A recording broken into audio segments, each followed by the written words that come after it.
How Fear Departed from the Long Gallery by E. F. Benson. Church Peveril is a house so beset and frequented by spectres, both visible and audible, that none of the family which it shelters under its acre and a half of green copper roofs takes physical phenomena with any seriousness.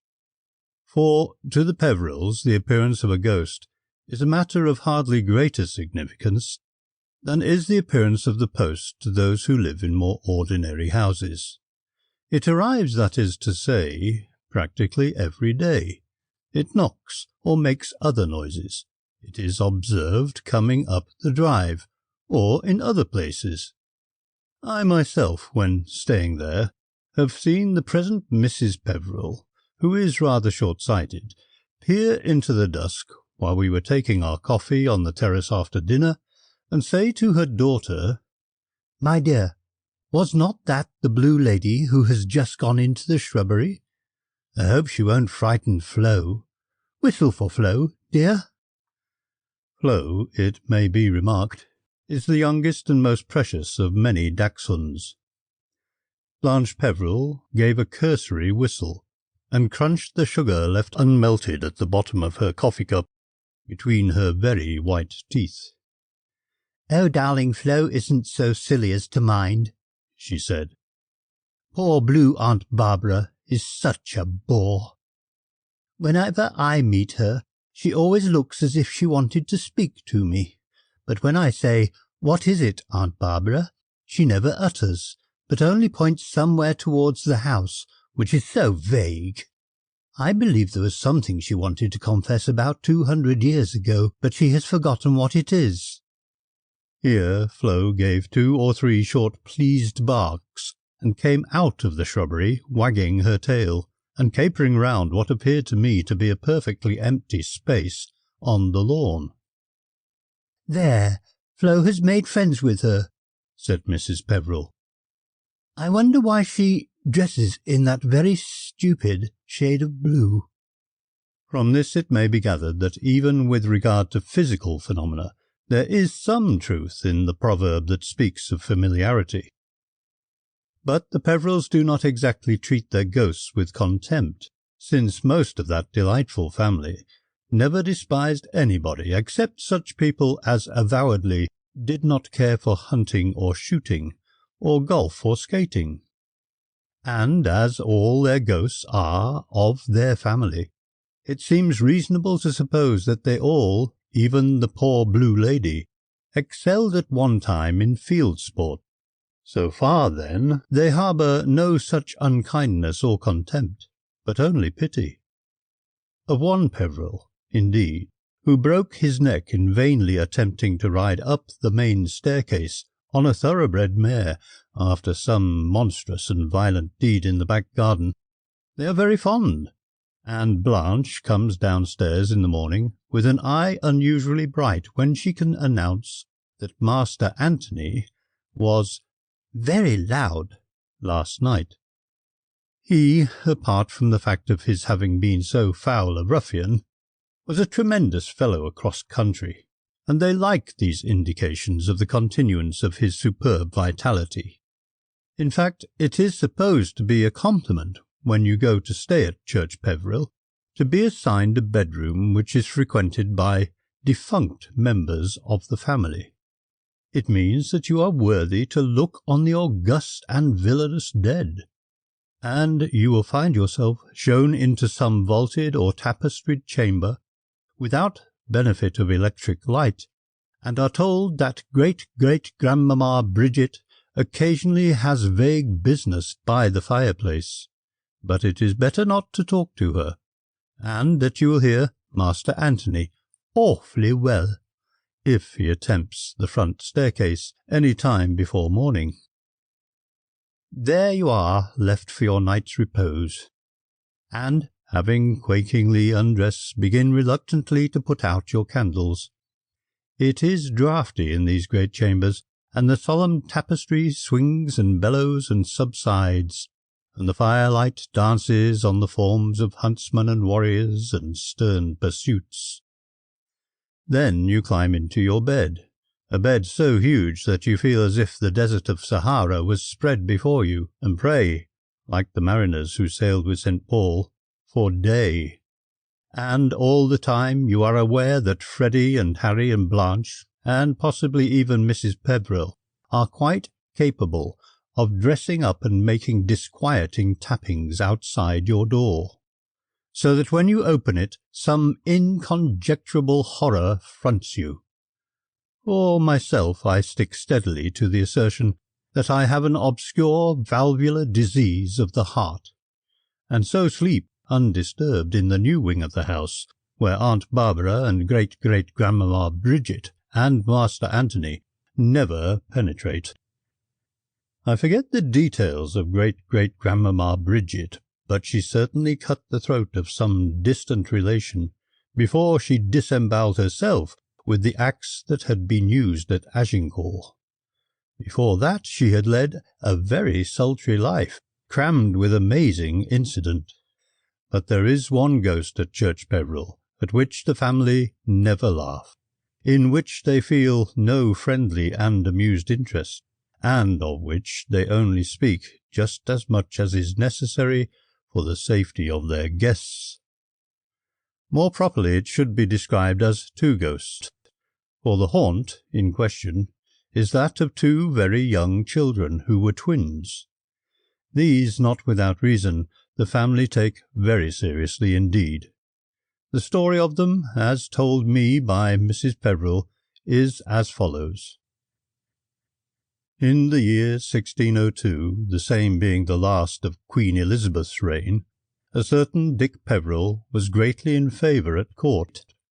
He was brother to Master Joseph Peveril, then owner of the family house and lands, who 2 years previously, at the respectable age of 74, became father of twin boys, firstborn of his progeny. It is known that the royal and ancient Virgin had said to handsome Dick, who was nearly 40 years his brother's junior, "'Tis pity that you are not master of Church Peveril," and these words probably suggested to him a sinister design. Be that as it may, handsome Dick, who very adequately sustained the family reputation for wickedness, set off to ride down to Yorkshire, and found that, very conveniently, his brother Joseph had just been seized with an apoplexy, which appeared to be the result of a continued spell of hot weather, combined with the necessity of quenching his thirst with an augmented amount of sack, and had actually died when handsome Dick, with God knows what thoughts in his mind, was journeying northwards. Thus it came about that he arrived at Church Peveril just in time for his brother's funeral. It was with great propriety that he attended the obsequies, and returned to spend a sympathetic day or two of mourning with his widowed sister-in-law, who was but a faint-hearted dame, little fit to be mated with such hawks as these. On the second night of his stay he did that which the Peverils regret to this day. He entered the room where the twins slept with their nurse, and quietly strangled the latter as she slept. Then he took the twins and put them into the fire, which warms the long gallery. The weather, which up to the day of Joseph's death had been so hot, had changed suddenly to bitter cold. The fire was heaped high with burning logs, and was exultant with flame. In the core of this conflagration he struck out a cremation chamber, and into that he threw the two children, stamping them down with his riding boots. They could just walk, but they could not walk out of that ardent place. It is said that he laughed as he added more logs. Thus he became master of Church Peveril. The crime was never brought home to him, but he lived no longer than a year in the enjoyment of his blood-stained inheritance. When he lay a-dying, he made his confession to the priest who attended him, but his spirit struggled forth from its fleshly coil before absolution could be given him. On that very night there began in Church Peveril the haunting which to this day is but seldom spoke of by the family, and then only in low tones and with serious mien. For only an hour or two after handsome Dick's death, one of the servants, passing the door of the long gallery, heard from within peals of the loud laughter, so jovial and yet so sinister, which he had thought would never be heard in the house again. In a moment of that cold courage which is so nearly akin to mortal terror, he opened the door and entered, expecting to see he knew not what manifestation of him who lay dead in the room below. Instead, he saw two little white-robed figures toddling towards him, hand in hand, across the moonlit floor. The watchers in the room below ran upstairs startled by the crash of his fallen body, and found him lying in the grip of some dread convulsion. Just before morning he regained his consciousness and told his tale. Then, pointing with a trembling and ash-grey finger towards the door, he screamed aloud, and so fell back dead. During the next 50 years this strange and terrible legend of the twin babies became fixed and consolidated. Their appearance, luckily for those who inhabit the house, was exceedingly rare, and during these years they seem to have been seen 4 or 5 times only. On each occasion they appeared at night, between sunset and sunrise, always in the same long gallery, and always as 2 toddling children scarcely able to walk. And on each occasion the luckless individual who saw them died either speedily or terribly, or with both speed and terror, after the accursed vision had happened to him. Sometimes he might live for a few months. He was lucky if he died, as did the servant who first saw them, in a few hours. Vastly more awful was the fate of a certain Mrs. Canning, who had the ill luck to see them in the middle of the next century, or to be quite accurate, in the year 1760. By this time the hours and the place of their appearance were well known, and, as up till a year ago, visitors were warned not to go between sunset and sunrise into the long gallery. But Mrs. Canning, a brilliantly clever and beautiful woman, admirer also and friend of the notorious sceptic Monsieur Voltaire, wilfully went and sat night after night, in spite of all protestations, in the haunted place. Before evening she saw nothing, but on the 5th she had her will, for the door in the middle of the gallery opened, and there came toddling towards her the ill-omened innocent little pair. It seemed that even then she was not frightened, but she thought it good, poor wretch, to mock at them, telling them it was time for them to get back into the fire. They gave no word in answer, but turned away from her, crying and sobbing. Immediately after they disappeared from her vision, and she rustled downstairs to where the family and guests in the house were waiting for her, with the triumphant announcement that she has seen them both and must needs write to Monsieur Voltaire, saying that she had spoken to spirits made manifest. It would make him laugh, but when some months later the whole news reached him, he did not laugh at all. Mrs. Canning was one of the great beauties of her day, and in the year 1760 she was at the height and zenith of her blossoming. The chief beauty, if it is possible to single out one point where all was so exquisite, lay in the dazzling colour and incomparable brilliance of her complexion. She was now just 30 years of age, but, in spite of the excesses of her life, retained the snow and roses of girlhood, and she courted the bright light of day which other women shunned, for it but showed to great advantage the splendour of her skin. In consequence, she was very considerably dismayed one morning, about a fortnight after her strange experience in the long gallery, to observe on her cheek, an inch or 2 below her turquoise-coloured eyes, a little greyish patch of skin, about as big as a threepenny piece. It was in vain that she applied her accustomed washes and unguents. Vain, too, were the arts of her fardeau and of her medical adviser. For a week she kept herself secluded, martyring herself with solitude and unaccustomed physics, and for result at the end of the week she had no amelioration to comfort herself with. Instead, this woeful grey patch had doubled itself in size.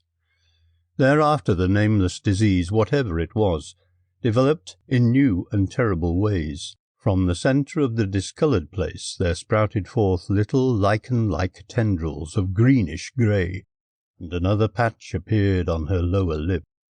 This too soon vegetated, and one morning, on opening her eyes to the horror of a new day, she found that her vision was strangely blurred. She sprang to her looking-glass, and what she saw caused her to shriek aloud with horror. From under her upper eyelid a fresh growth had sprung up, mushroom-like, in the night, and its filaments extended downwards, screening the pupil of her eye. Soon after, her tongue and throat were attacked, the air passages became obstructed, and death by suffocation was merciful after such suffering. More terrible yet was the case of a certain Colonel Blantyre, who fired at the children with his revolver. What he went through is not to be recorded here. It is this haunting, then, that the Peverils take quite seriously, and every guest on his arrival in the house is told that the long gallery must not be entered after nightfall on any pretext whatever. By day, however, it is a delightful room, and intrinsically merits description. Apart from the fact that the due understanding of its geography is necessary for the account that here follows. It is full 80 feet in length, and is lit by a row of 6 tall windows looking over the gardens at the back of the house. A door communicates with the landing at the top of the main staircase, and about halfway down the gallery, in the wall facing the windows, is another door communicating with the back staircase and servants' quarters, and thus the gallery forms a constant place of passage for them in going to the rooms on the first landing. It was through this door that the baby figures came when they appeared to Mrs. Canning, and on several other occasions they have been known to make their entry here.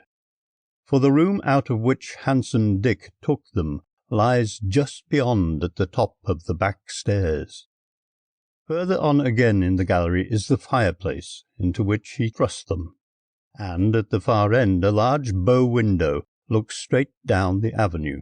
Above this fireplace there hangs with grim significance a portrait of Handsome Dick in the insolent beauty of early manhood, attributed to Holbein, and a dozen other portraits of great merit face the windows. During the day this is the most frequented sitting-room in the house, for its other visitors never appear there then, nor does it then ever resound with the harsh jovial laugh of Handsome Dick, which sometimes, after dark has fallen, is heard by passers-by on the landing outside. But Blanche does not grow bright-eyed when she hears it. She shuts her ears and hastens to put a greater distance between her and the sound of that atrocious mirth. But during the day the long gallery is frequented by many occupants, and much laughter, in no wise sinister or saturnine, resounds there. When summer lies hot over the land, those occupants lounge in the deep window seats, and when winter spreads his icy fingers and blows shrilly between his frozen palms, congregate round the fireplace at the far end, in companies of cheerful chatterers, upon sofa and chair back and floor.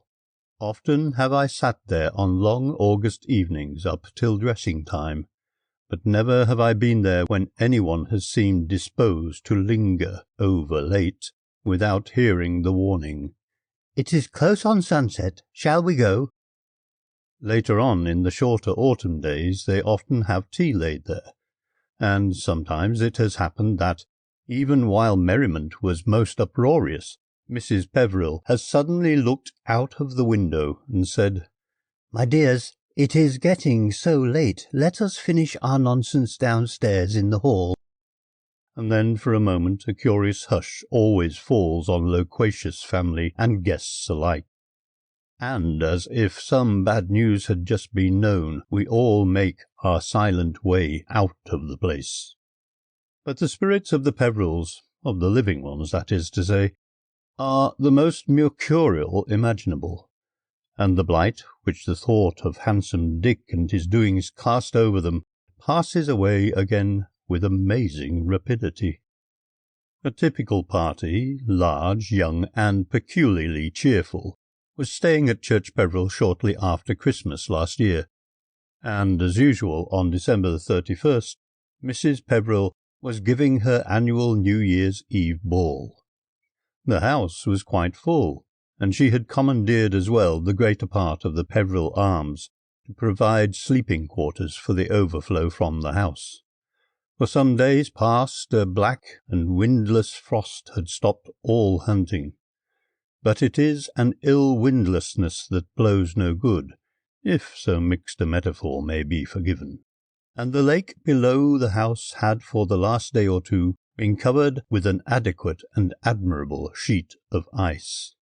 Everyone in the house had been occupied all the morning of that day in performing swift and violent manoeuvres on the elusive surface, and as soon as lunch was over, we all, with one exception, hurried out again. This one exception was Madge Dalrymple, who had had the misfortune to fall rather badly earlier in the day, but hoped, by resting her injured knee, instead of joining the skaters again, to be able to dance that evening. The hope, it is true, was the most sanguine sort, for she could but hobble ignobly back to the house, but with the breezy optimism which characterizes the Peverils, she is Blanche's first cousin, she remarked that it would be but tepid enjoyment that she could, in her present state, derive from further skating, and thus she sacrificed little, but might gain much. Accordingly, after a rapid cup of coffee which was served in the long gallery, we left Madge comfortably reclined on the big sofa at right angles to the fireplace, with an attractive book to beguile the tedium till tea. Being of the family, she knew all about handsome Dick and the babies, and the fate of Mrs. Canning and Colonel Blantyre.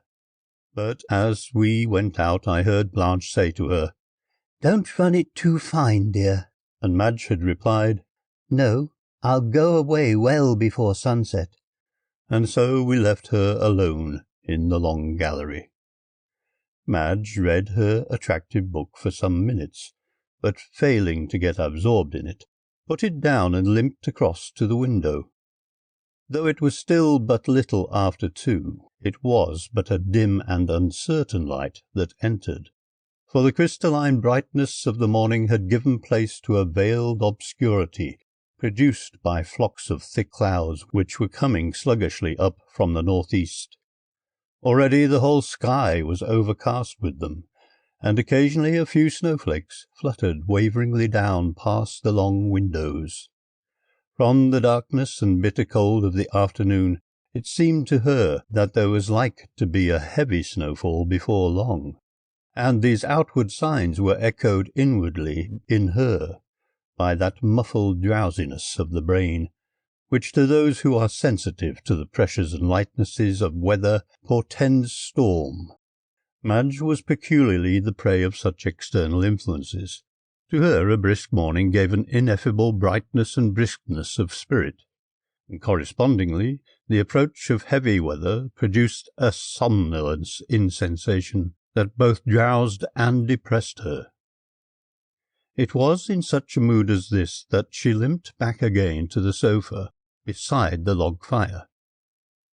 The whole house was comfortably heated by water-pipes, and though the fire of logs and peat, an adorable mixture, had been allowed to burn low, the room was very warm. Idly she watched the dwindling flames, not opening her book again, but lying on the sofa with her face towards the fireplace, intending drowsily and not immediately to go to her own room and spend the hours until the return of the skaters made gaiety in the house again, in writing one or two neglected letters. Still drowsily, she began thinking over what she had to communicate. One letter, several days overdue, should go to her mother, who was immensely interested in the physical affairs of the family. She would tell her how Master Anthony had been prodigiously active on the staircase a night or two ago, and how the Blue Lady, regardless of the severity of the weather, had been seen by Mrs. Peveril that morning, strolling about. It was rather interesting. The Blue Lady had gone down the Laurel Walk, and had been seen by her to enter the stables, where, at the moment, Freddie Peveril was inspecting the frost-bound hunters. Identically, then, a sudden panic had spread through the stables, and the horses had whinnied and kicked and shied and sweated. Of the fatal twins, nothing had been seen for many years past. But, as her mother knew, the Peverils never used the long gallery after dark. Then, for a moment, she sat up, remembering that she was in the long gallery now. But it was still but a little after 2:30, and if she went to her room in half an hour, she would have ample time to write this and another letter before tea. Till then she would read her book. But she found she had left it on the window-sill, and it seemed scarcely worth while to get it. She felt exceedingly drowsy. The sofa where she lay had been lately recovered in a greyish-green shade of velvet, somewhat the colour of lichen. It was of very thick, soft texture, and she luxuriously stretched her arms out, one on each side of her body, and pressed her fingers into the nap. How horrible that story of Mrs. Canning was! The growth on her face was the colour of lichen. And then, without further transition of blurring of thought, Madge fell asleep. She dreamed. She dreamed that she awoke and found herself exactly where she had gone to sleep, and in exactly the same attitude. The flames from the logs had burned up again, and leapt on the walls, fitfully illuminating the picture of handsome Dick above the fireplace. In her dream she knew exactly what she had done today, and for what reason she was lying here now, instead of being out with the rest of the skaters. She remembered also, still dreaming, that she was going to write a letter or two before tea, and prepared to get up in order to go to her room. As she half rose, she caught sight of her own arms lying out on each side of her on the grey velvet sofa, but she could not see where her hands ended and where the grey velvet began. Her fingers seemed to have melted into the stuff. She could see her wrists quite clearly, and a blue vein on the backs of her hands, and here and there a knuckle. Then, in her dream, she remembered the last thought which had been in her mind before she fell asleep, namely, the growth of the lichen-coloured vegetation on the face and the eyes and the throat of Mrs. Canning. At that thought, the strangling terror of real nightmare began. She knew that she was being transformed into this grey stuff, and she was absolutely unable to move. Soon the grey would spread up her arms and over her feet. When they came in from skating, they would find here nothing but a huge, misshapen cushion of lichen-coloured velvet, and that would be she. The horror grew more acute, and then, by a violent effort, she shook herself free of the clutches of this very evil dream, and she awoke. For a minute or two she lay there, conscious only of the tremendous relief at finding herself awake. She felt again with her fingers the pleasant touch of the velvet, and drew them backwards and forwards, assuring herself that she was not, as her dream had suggested, melting into the greyness and softness. But she was still, in spite of the violence of her awakening, very sleepy, and lay there till, looking down, she was aware that she could not see her hands at all. It was very nearly dark. At that moment a sudden flicker of flame came from the dying fire, and a flare of burning gas from the peat flooded the room. The portrait of handsome Dick looked evilly down on her, and her hands were visible again, and then a panic worse than the panic of her dreams seized her. Daylight had altogether faded, and she knew that she was alone in the dark in the terrible gallery. This panic was of the nature of nightmare, for she felt unable to move for terror. But it was worse than nightmare, because she knew she was awake. And then the full cause of this frozen fear dawned on her. She knew with certainty of absolute conviction that she was about to see the twin babies. She felt a sudden moisture break out on her face, and within her mouth her tongue and throat went suddenly dry, and she felt her tongue grate along the inner surface of her teeth. All power of movement had slipped from her limbs, leaving them dead and inert, and she stared with wide eyes into the blackness. The spurt of flame from the peat had burned itself out again, and darkness encompassed her. Then on the wall opposite her, facing the windows, there grew a faint light of dusky crimson. For a moment she thought it but heralded the approach of the awful vision. Then hope revived in her heart, and she remembered that thick clouds had overcast the sky before she went to sleep, and guessed that this light came from the sun, not yet quite sunk and set. This sudden revival of hope gave her the necessary stimulus, and she sprang off the sofa where she lay. She looked out of the window and saw the dull glow on the horizon, but before she could take a step forward it was obscured again. A tiny sparkle of light came from the hearth, which did no more than illuminate the tiles of the fireplace, and snow falling heavily tapped at the window-panes. There was neither light nor sound except these, but the courage that had come to her, giving her the power of movement, had not quite deserted her, and she began feeling her way down the gallery, and then she found that she was lost. She stumbled against a chair, and, recovering herself, stumbled against another. Then a table barred her way, and, turning swiftly aside, she found herself up against the back of a sofa. Once more she turned and saw the dim gleam of the firelight on the side opposite to that on which she expected it. In her blind groping she must have reversed her direction. But which way was she to go now? She seemed blocked in by furniture, and all the time insistent and imminent was the fact that the two innocent, terrible ghosts were about to appear to her. Then she began to pray. "Lighten our darkness, O Lord," she said to herself. But she could not remember how the prayer continued, and she had sore need of it. There was something about the perils of the night. All this time she felt about her with groping, fluttering hands.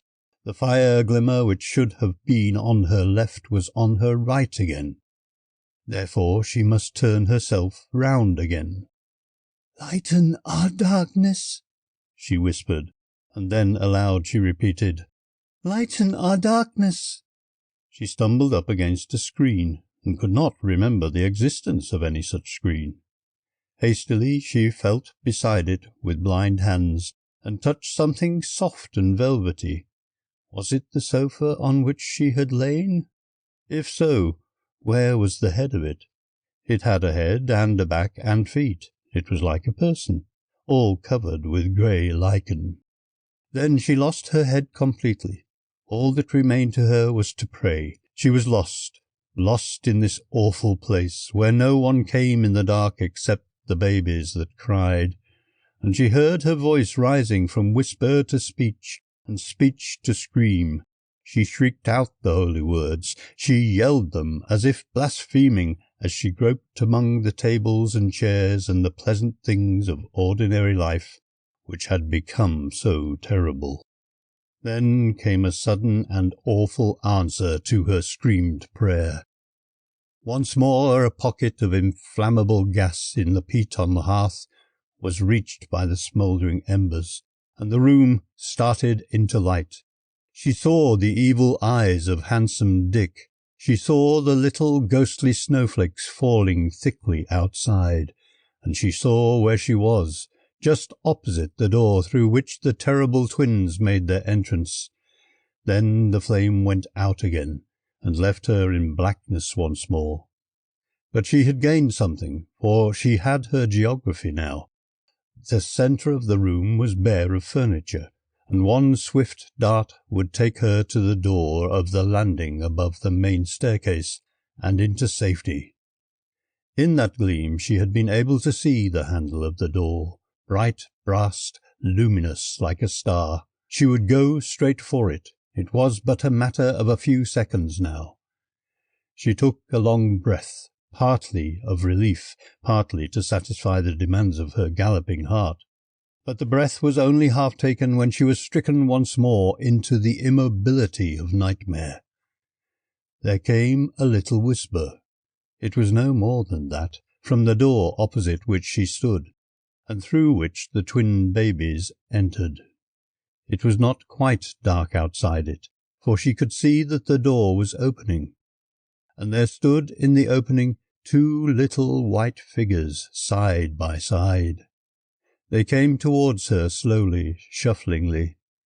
She could not see face or form at all distinctly, but the 2 little white figures were advancing. She knew them to be ghosts of terror, innocent of the awful doom they were bound to bring, even as she was innocent. With the inconceivable rapidity of thought, she made up her mind what to do.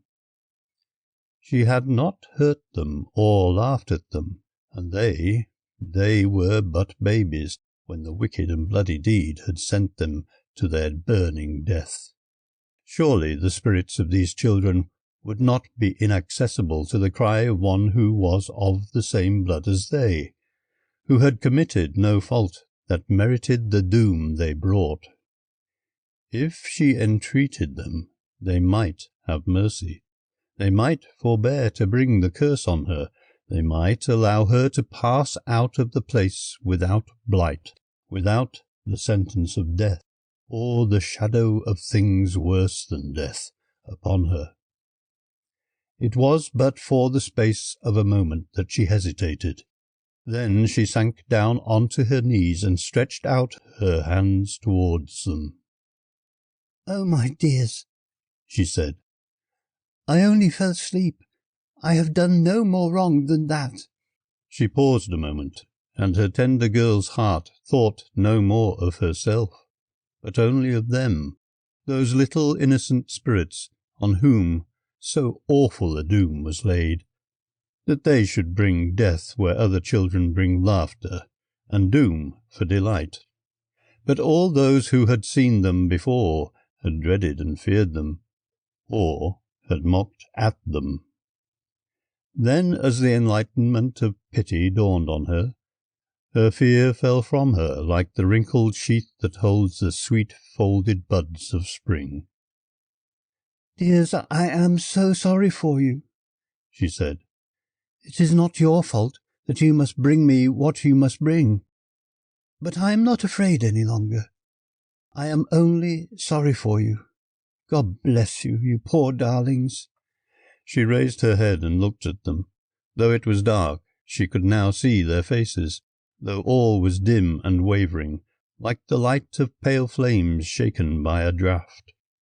But the faces were not miserable or fierce. They smiled at her with shy little baby smiles, and as she looked they grew faint, fading slowly away like wreaths of vapour in frosty air. Madge did not at once move when they had vanished, for instead of fear there was wrapped round her a wonderful sense of peace, so happy and serene that she would not willingly stir and so perhaps disturb it. But before long she got up, and feeling her way, but without any sense of nightmare pressing her on, or frenzy or fear to spur her, she went out of the long gallery, to find Blanche just coming upstairs whistling and swinging her skates. "How's the leg, dear?" she asked. You're not limping any more." Till that moment Madge had not thought of it. "I think it must be all right," she said. "I had forgotten it, anyhow. Blanche, dear, you won't be frightened for me, will you? But I have seen the twins." For a moment Blanche's face whitened with terror. "What?" she said in a whisper. "Yes, I saw them just now, but they were kind. They smiled at me, and I was so sorry for them. And somehow I am sure I have nothing to fear." It seems that Madge was right, for nothing has come to touch her. Something, her attitude to them we must suppose, her pity, her sympathy, touched and dissolved and annihilated the curse. Indeed, I was at Church Peveril only last week, arriving there after dark. Just as I passed the gallery door, Blanche came out. "Ah, there you are," she said. "I've just been seeing the twins. They looked so sweet and stopped nearly 10 minutes. Let us have tea at once." The end of How Fear Departed the Long Gallery by E. F. Benson. Recording by Andy Sames.